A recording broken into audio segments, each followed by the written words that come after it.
சுதா சிறுசுங்க அன்பு நினைக்கிறேன். இன்றைக்கி என்ன ரெசிபி பார்க்கலாங்களா? வாங்க பார்க்கலாம். இன்றைக்கி திருவாதிரை களிக்கு 1 கப்பு பச்சரிசி எடுத்துருக்குறேங்க. இந்த கப்பில் 1 கப்பு பச்சரிசி எடுத்துருக்கிறேன். நல்லா கழுவிட்டு தண்ணிலாம் வடிகட்டி நல்லா காய வச்சு வச்சுருக்கிறேன். வாங்க எப்படி செய்யணும் பார்க்கலாம். வெறும் கடாயில் இந்த பச்சரிசி நம்ம ஃபஸ்ட்டு வறுத்து எடுத்துக்கலாங்க.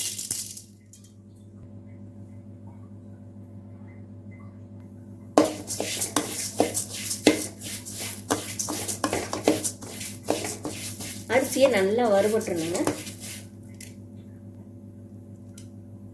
இந்த அரிசியோட 1 ஸ்பூன் பாசிப்பருப்பு எடுத்துக்கலாம்.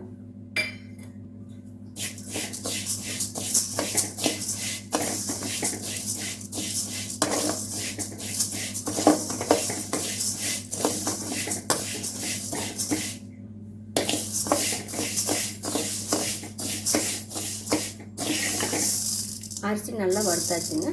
இப்போ இதை நல்லா ஆற விட்டு நைஸாக அரைச்சி எடுத்துக்கலாம். அரிசி எடுத்த கப்லேயே 1 கப் நான் வெல்லம் எடுத்துருக்குறேங்க.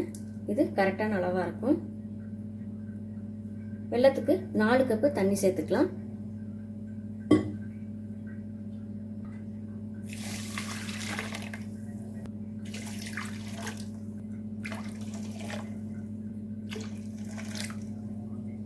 வெல்லம் நல்லா கரையட்டுங்க. வெல்லம் நல்லா கரைஞ்சிருச்சுங்க. இப்போ இதை வடிகட்டி எடுத்துக்கலாம்.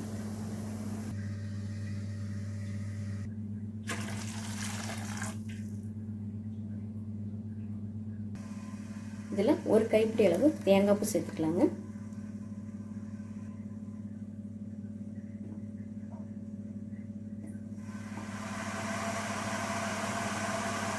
இதில் ஏலக்காய் தூள் கொஞ்சம் சேர்த்துக்கலாம்.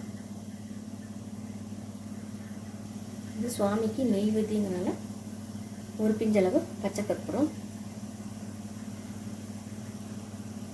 அரிசியை நல்லா நைஸாக அரைச்சி எடுத்தாச்சு. தண்ணி கொதிக்க ஆரம்பிச்சிருச்சு.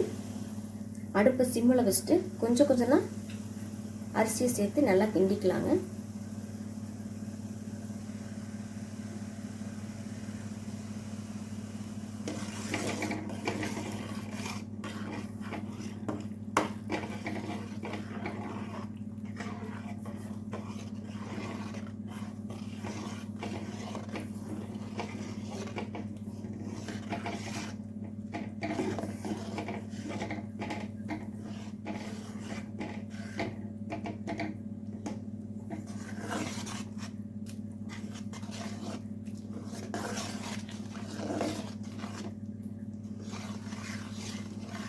கைவிடாமல் நல்லா கிண்டி விட்டே இருங்க, இல்லைன்னா கட்டியாயிக்கும்.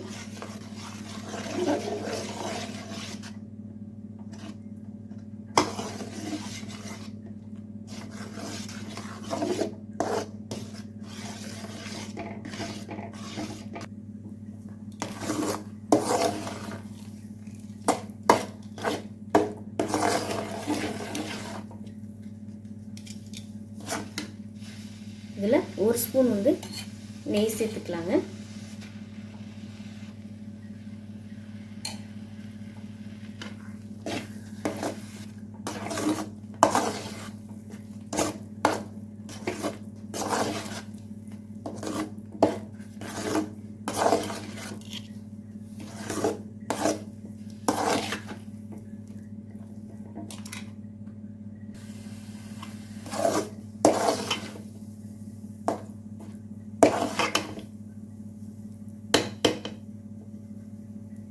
சுவாமிக்கு நெய்வேத்தியம் திருவாதிரை களி ரெடி ஆயிடுச்சுங்க.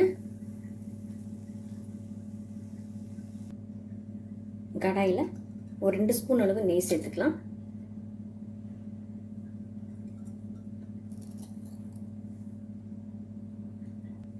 கொஞ்சம்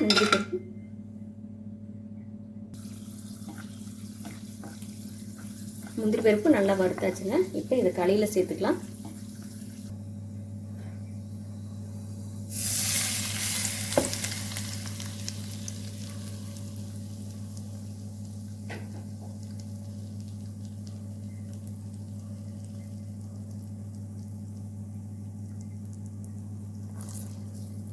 நல்லா கலந்து விட்டுக்கலாம் ஒரு முறை.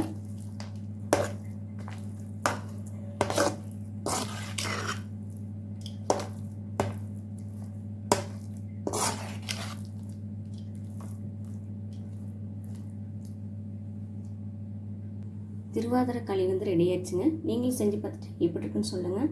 சுதா ஸ்பெஷல் குக்கிங் சமையல் பார்த்ததுக்கு ரொம்ப நன்றிங்க.